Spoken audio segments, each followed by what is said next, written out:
Chapter 17, Xavier's Battle. Just as the capital was currently welcoming the season with the strongest sunrays within the year, so the March of Guzzle was undergoing the murderous heat as well. A species that adopted the best to the hot and humid South Continent. The predominant animal on the continent, which surpassed humanity by far in the term of simple habitat. The carnivore dragons. The Guzzle army marched out during the second most unsuitable season for battles, in order to restore the business on the salt road that was assumed to be disrupted by these carnivore dragons. With a troop strength of around 100 soldiers, they slowly advanced north on the salt road. The army of the march slowly proceeded along the salt road. The vanguard was composed of knights mounting big and green raptorial dragons. The other soldiers, all carrying short spears, were following behind them on foot. The 100-strong army from the March of Guzzle, led by Xavier Guzzle, had halted in the middle of that salt road under the blazing sun. To put the scene in front of Xavier's party in a nutshell, horrific. Several freight wagons were toppled and blocked the road. The hulking dragons were dead, still hitched up to the wagons with leather straps. The torn burlap bags with salt were scattered all around. And lastly, the corpses of many humans laid near the wagons. The sad end of the salt merchants. At the rear, the veteran soldiers were giving the fledgling soldiers, who struggled against nausea, a harsh pep talk. Xavier-sama, your orders please. The middle-aged knight skillfully steered his own raptorial dragon near Xavier and urged the novice commander with a slightly harsh tone. Xavier suddenly seemed to come back to his senses and took a deep breath. Then he gave his orders. Have the inspection team come to the front and examine the corpses. I want a report once they analyze the situation. The other soldiers will keep watch on the surroundings. Roger. The soldier shouted in admission. You heard the man, guys. The first squad will keep a watch on the east of the road, the second squad on the west. Third and fourth squads will guard the supply corps at the rear. Clear the road. The inspection team is coming through. The troops went into action as soon as they heard the orders from Xavier in a slightly falsetto voice. Before long, the hunters of the inspection team came up to Xavier. A middle-aged man with a brown 3-day stubble spoke as the representative of the hunters standing in front of Xavier. Reporting in.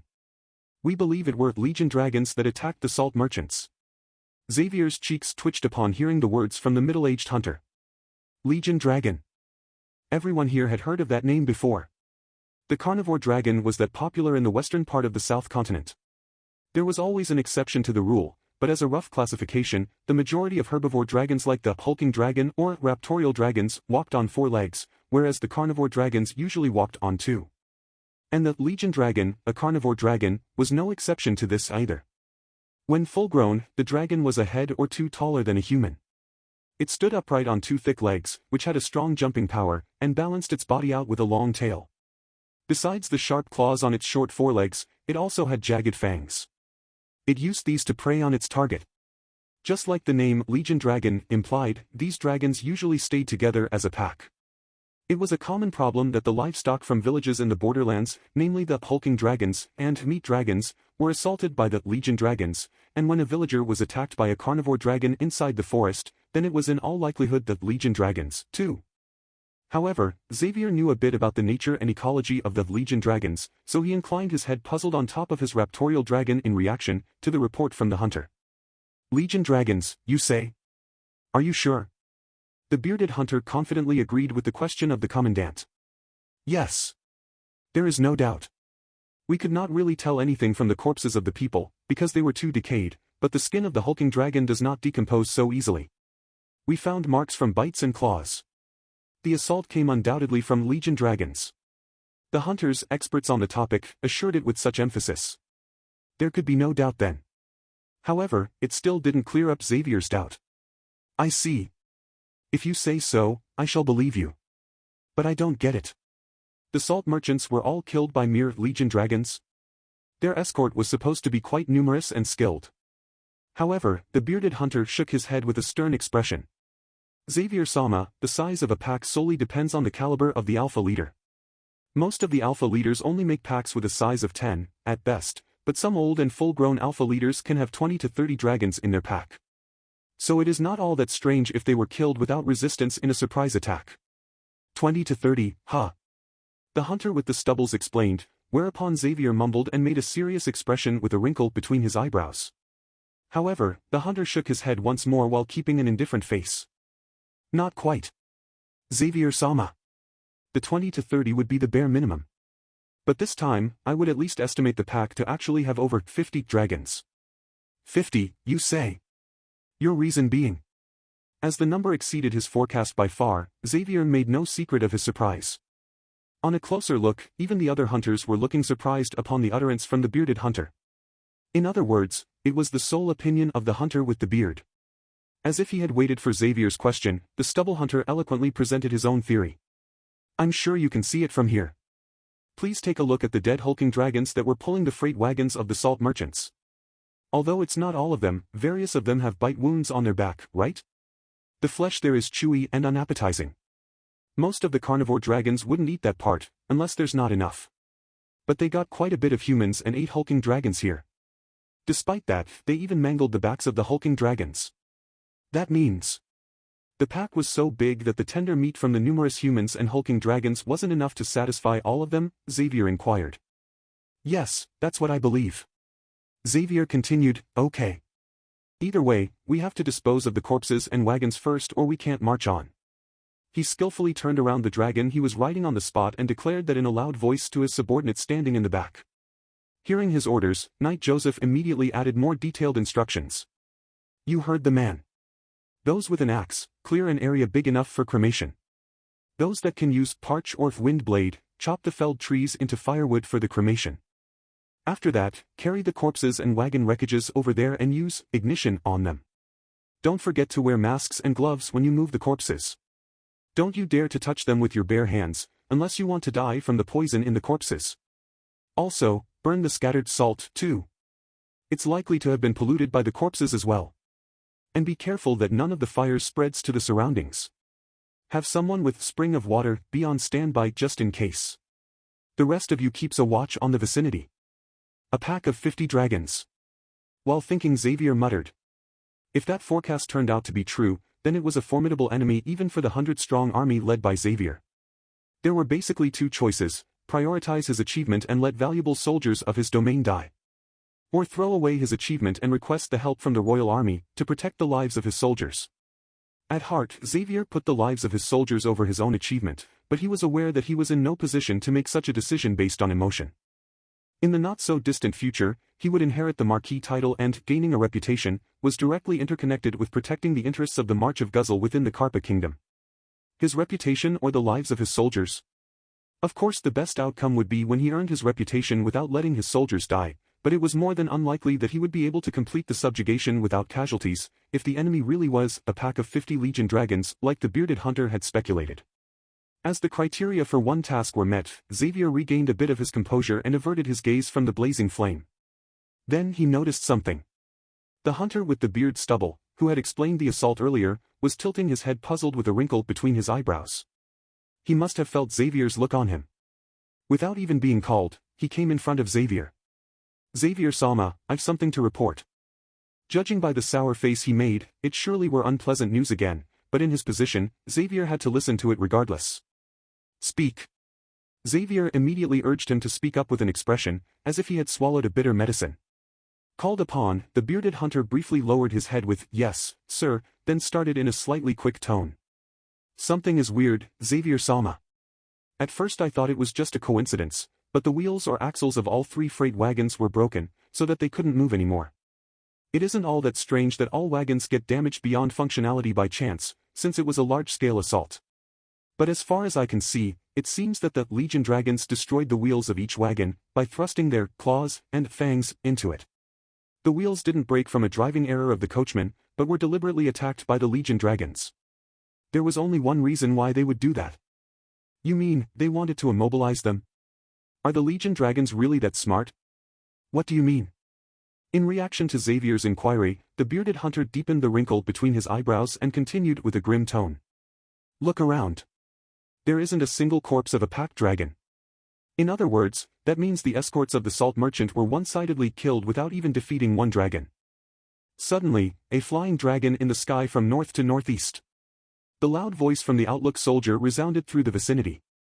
Xavier's look reflexively turned to the north to northeastern sky.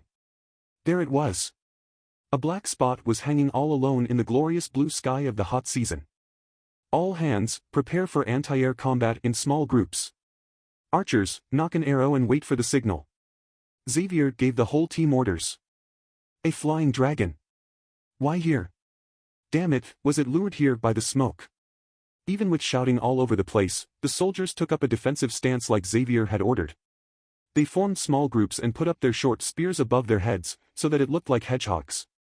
Surrounding by his subordinates with readied spears, Xavier got his favorite short bow from and took a deep breath. Then he mumbled to himself while keeping his eyes on the flying dragon in the sky. Based on its flight characteristics, it does not seem like it's hunting here. I think it's on its way to hunt on a nearby plain. The bearded hunter had appeared next to Xavier at some point with a short bow in hand. He was taking a knee and said that to Xavier with a tensed voice, while watching the flying dragon in the sky. The flying dragon flew past them, far over their heads. Once the silhouette of the dragon was completely out of sight, Xavier unwittingly made a sigh of relief. And he wasn't the only one. The tension from the encounter with an unexpected difficulty eased in the entire body of soldiers, when they got out of that difficulty without any problems. At that very moment, a couple of large silhouettes attacked Xavier's party from both sides of the road. They jumped with their two thick legs from the shadow of the trees high into the sky over the party's heads, in a single bound, and squashed the totally off-guard soldiers from above just like that. Crushing the soldiers underfoot, they revealed their appearance on the road. The whole body was covered by green scales, and it was one head taller than a human, a two-legged carnivore dragon. The Legion Dragon. 7 Legion dragons in total, 3 from the right and 4 from the left, flattened 7 soldiers under their thick legs, and drooled from their mouths that were showing off their sharp fangs. When did they had hidden themselves on the side of the road? Maybe they had closed in from the forest, while the party had been distracted by the flying dragon in the sky.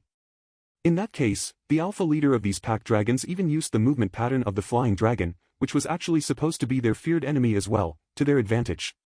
Whatever the real circumstances were, it still took a sudden call from Knight Joseph until the novice commandant Xavier adopted to the sudden development. Joseph reminded Xavier, even if the escorts of the salt merchants had been quite skilled, they neither were as good as the proficient knights, nor as numerous. There was no way that the surprise attack from the Legion dragons, which had wiped out the merchant party, would also be able to slay the 100-strong March army of Margraves. Snapping back to his senses, Xavier issued commands with a cracked voice. All hands, engage. The shield soldiers take position towards the forest, the spearmen attack from behind them. The archers shoot from within the formation. Don't let the Legion dragons near the wagons. Upon hearing their commandant, the soldiers seemed to recall their duties now and gradually acted like they were supposed to again. The battle had started with the surprise attack by the Legion dragons, but the tide was slowly changing. As soon as Xavier and the others changed over to an organized counterattack, after coming back to their senses, the battle was locked in stalemate. Xavier kept his gaze on the Legion dragons and his subordinates, while he called out to the knight aiming with a bow next to him. Joseph, how many did we lose? Only 1 for sure.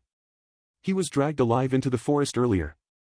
Otherwise we have 5 wounded from the initial surprise attack. They can't fight anymore, but their lives aren't in immediate danger. Right now, they're resting on the supply wagons. Knight Joseph replied like that with a plain tone, while he kept the arrowhead and his sharp eyes aimed at the Legion dragon in the shadows of the trees. Counting the dead and wounded, we lost 6 men in total. Not a number that leaves us unable to fight.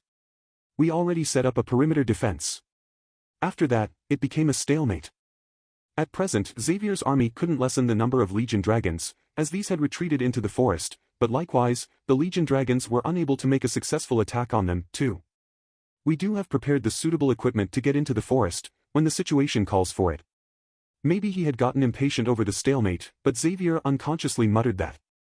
I can't say I agree. These Legion dragons are better organized than we thought. I'm not saying we would lose when we fight in their territory, the forest, but it would undoubtedly cost us dearly. However, the experienced knight standing next to him dismissed the utterance from the young commandant Xavier. Xavier himself must have realized how dangerous his idea was, too. He simply replied with a short right to Knight Joseph and abandoned his plan. But what do we do then? At this rate, the stalemate won't break. And our supply of arrows is limited. I think we can keep it like this for a while. Sure, they're strangely numerous and coordinated, but that's all to it. If the stalemate continues, the first one to get impatient will surely be, Knight replied. Their side, was what he was going to say, when one Legion dragon stuck out its long neck from the forest to snap at a short spear, and exposed its head on the edge of the road, as if to meet Joseph's anticipation. Knight Joseph didn't let this opportunity slide. He quickly let an arrow loose from his dragon bow, which went into the head of the Legion Dragon. Pretty much like a horizontal flash of light, the arrow perfectly pierced the Legion Dragon's skin on its head, and dug deeply into the skull. In contrast to the human brain, the brain of a Legion Dragon was incomparably small, so even a headshot was often not lethal, but luck seemed to be on his side this time. Shot in the head by Knight Joseph, the Legion Dragon protruded its upper body beyond the shades of the trees and tumbled down. The soldiers' morale went up remarkably when there was finally a triumph after the long stalemate. Well done, Joseph. I thought they were clever, but some of them are quite careless, too, I guess. While praising him, the young Commandant Xavier spoke out his doubt with an inclined head, whereupon Knight Joseph quickly drew another arrow from the quiver on his back, and showed an audacious grin. In the end, they're just dragons. No matter how smart the alpha leader is, the underlings are just animals acting on instinct. They won't comply with a waiting order forever, even if it's an order from their scary leader. I see. So they cracked under the pressure of the stalemate first. The wrinkles between Xavier's eyebrows slackened a bit, upon the first bright news after the start of the battle. He observed the forest with a bit calmer look, and it certainly felt like the silhouettes of the Legion Dragons, hiding between the trees, had moved somewhat closer to the road than before. In the meantime, another Legion Dragon reached the limit of its patience, and leaped onto the road while roaring and spilling drool from its widely opened mouth. But when a single Legion Dragon came out onto the road, it was playing directly into the hands of the waiting soldiers. Good, keep it up. These encouraging words unwittingly left Xavier's mouth. If the impatient pack dragons came out little by little like this, they could conveniently slay them one by one. Such an optimistic hope took shape in Xavier's mind. However, a loud roar resounded over the road from the forest, nipping that hope in the bud. That roar was more than just loud. It had a clear intent and order embedded in it, which distinguished it from the simple howling of a beast. Xavier-sama, to your right. Soldier shouted. In reaction to the words, Xavier reflexively turned his eyes to the forest on his right, where he saw a silhouette deep inside the forest. Xavier unconsciously swallowed his saliva. It's huge. The trees were thwarting a clear sight, but from its silhouette alone, it became apparent that it was not a common creature. It ought to be standing far behind the other Legion Dragons, which had come as close to the road as possible, but on a glance, it looked like it had the same size like the other dragons or was even a bit bigger at worst. While Xavier and the others were captivated by its huge silhouette, the Alpha leader let another loud howl resound through the area. In the next moment then, the Legion Dragons, snorting in the shadows of the trees near the edge of the road, were backing off all at once. They were retreating. The soldiers instinctively started to relax, so Xavier reflexively called out to them. Don't let your guard down. All hands, stay alert. Fortunately, however, that caution turned out to be futile. Rustle. The noise of swaying branches and undergrowth gradually faded into the distance. The sun was sinking to the west and its reddish rays shone upon Xavier's party, while they were dealing with the aftermath of the operation. Treating the wounded was especially difficult. Okay, I'm going to rinse it. Clench your teeth. The clothes of the wounded soldiers were ripped, the laid open wounds were rinsed with a lot of water, and the bleedings were stopped by wrapping a clean cloth around it. Okay. We're moving out as soon as the wagon is repaired. Sorry, but be quick with it. It'll be no laughing matter when the spilled blood attracts other dragons now. Xavier felt the urge to get his men to safety. Xavier watched the back of the leaving captain for a bit, but before long, he turned his gaze forward again. Joseph. Xavier called Joseph. Yes. Joseph answered without hesitation. It would be reckless to give chase with what we have, right? Rather than a question, Xavier's sentence was closer to confirming what he was already convinced of. The veteran knight nodded short in response. Yes. We do know the identity of our enemy now, so we may succeed to some extent when we proceed with caution, but our casualties would definitely exceed a tolerable level. Thus, Xavier made a decision, albeit biting his bottom lip regretfully. Okay. My subjugation is a failure. We will ask the royal army for support. Understood. Knight Joseph was about to add a wise decision, but swallowed these words. As Knight Joseph stayed silent, Xavier spoke while still gazing beyond the road. Once the wagon is repaired, we march on. Have them get ready, so we can leave any time. Roger that. Are we going to turn back to the main town of the march? Xavier retained a rigid expression and shook his head to Joseph's question. No, far from it. We'll follow the road into the royal domain. That way, we can have a doctor look after the wounded more quickly. In the capital. In this courtyard with the best countermeasures against the brutal heat as possible, Aura cut up the flat hardtack, immersed it into the spicy soup and brought it to her mouth, then looked at the middle-aged noble sitting to her right. I hope I have your understanding now, Count Zammert.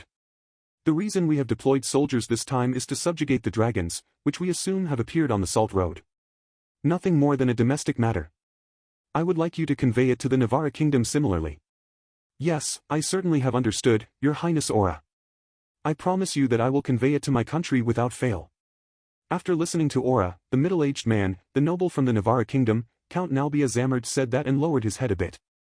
Your Highness, I would like to caution my country to keep an eye on that northern border, too, when I write them about your purpose. Do I have your blessing? Queen Aura assented the request from the noble of the bordering country, while keeping the vigorous smile on her face. Naturally. You may do that. Borders mean nothing to the dragons after all. Due to circumstances on our side as well, we cannot cooperate, but I have no reason to hinder you. Aura had anticipated his reply from the very beginning and had deliberately given Count Zammert her approval, well aware of his implied intention. That was the unspoken side of their conversation. If the Navarra kingdom was only going to take precautions beyond the border, it was still within an agreeable range for Aura. Aura had to sacrifice her lunch break, which she originally would have spent together with her amiable husband, in the presence of the ventilator, for an informal diplomacy meeting, so she persuaded herself like that. She eyed a man, who wore a simplified dress of another country with white stripes on purple cloth. It was the diplomat from the twin kingdom of Gilbel and Sharo, Knight Moreno Militech. First off, I am glad to see that it didn't cause a misunderstanding between your two nations. I have great respect for Her Highness Aura's consideration as well as Count Zammert's insight. I hope my country can follow your example and establish a constructive and worthwhile relationship with nearby countries as well. Moreno called out to the smiling Aura with a casual tone as in simple gossip. Still, I've got to say that the communication within your country is as quick as always, Your Highness. It's very untypical for a major power. I take it that you have used your magic on this occasion? Yes. It was a pressing matter after all, so I send off the messenger with my magic. Knight Moreno widened his eyes in an exaggerated admiration and spoke. So it was your magic after all. However, I would imagine it is all the more inconvenient at the present time. I mean, the magic is quite useful, but you are the only practitioner, Your Highness. Well then, what do you say about this, Your Highness? We could make your magic into a magic tool, in order to use it more efficiently. Keeping a sociable smile on his face, Knight Monero suggested this. The suggestion to make teleport magic tools was something the Twin Kingdom had inquired of the Karpa Kingdom since forever, not just in Aura's generation. That is a grateful offer, but I have to refuse. It is necessary to cooperate with the spellcaster and tool manufacturer for years to make a magic tool, correct? As you mentioned before, I am currently the only practitioner of the space-time magic. You surely do not expect me to vacate my throne, and go to the capital of the Twin Kingdom, do you? Not at all, Your Highness. You may rest assured that is not the case. To tell you the truth, Prince Francesco and Princess Bona have shown a great interest in the transparent jewel, and the diamond rings after laying eyes on them. As long as you permit it, Your Highness Aura, the two of them have expressed their dear desire to visit the Karpa Kingdom once. Faced with a completely unexpected statement, Aura failed to keep a straight face and revealed an expression of surprise.